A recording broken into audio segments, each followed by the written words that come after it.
So let's now move to the something that happens in several of the Gospels where Jesus' brothers and mother interrupt him in his preaching. And this is from Matthew 12, verses 46 to 50. And here I'm going to quote from Tertullian on the flesh of Christ, chapter 7.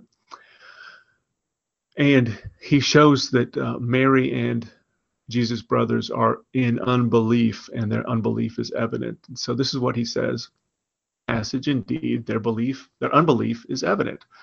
While strangers were intent on him, that is, listening to him, his very nearest relatives were absent. But they preferred to interrupt him and wished to call him away from his great work. When denying one's parents in indignation, Jesus does not deny their existence, but censures their faults.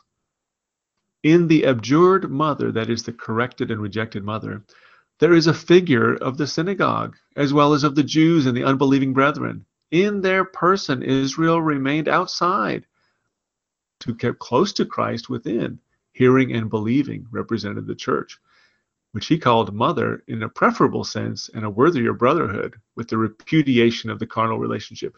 That's Tertullian saying that Jesus abjured his mother, corrected her faults, censures her faults. She was among the unbelieving brethren outside. They're a figure for the synagogue of the Jews in the text. I mean, that's insane. Look, it's insane to think that Roman Catholics can maintain that early church thought that universally Mary was sinless. We still haven't found any evidence they thought she was sinless. All we find is that she was considered sinful. And it's referring to that same event, and this is his work Against Marcion, Book 4, Chapter 19. And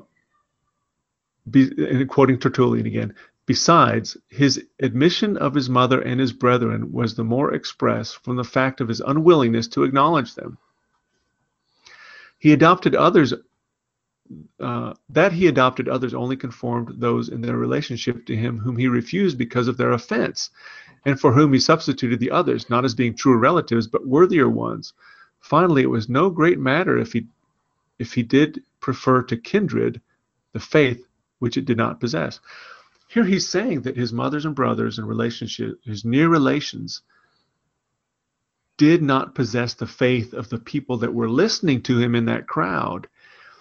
And he refused his mother and his brothers because of their offense. That's not indicative of a belief that Mary was sinless. And here we're back to John Chrysostom also speaking about Matthew and the time when Jesus'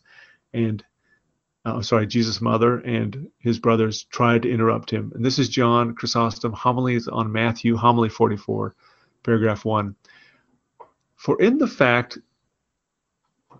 fact, that which she, that is Mary, had tried to do was of superfluous vanity, in that she wanted to show the people that she has power and authority over her Son, imagining not as yet anything great concerning him, whence also her unseasonable approach.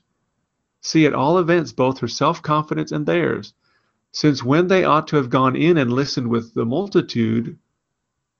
In other words, John is saying that Mary and the brothers should have gone on and listened, or if they were not so minded, to have waited for his bringing his discourse to an end, and then to have come near.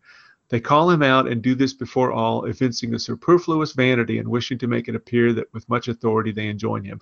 So here's John Chrysostom again talking about Mary and Jesus' brothers standing outside, and they should have waited politely until he was finished instead of interrupting, still not imagining anything great concerning Christ. And that's why her unseasonable approach is referring to Mary interrupting Jesus in the middle of his preaching. Right. And that's John Chrysostom, Homilies on Matthew again. So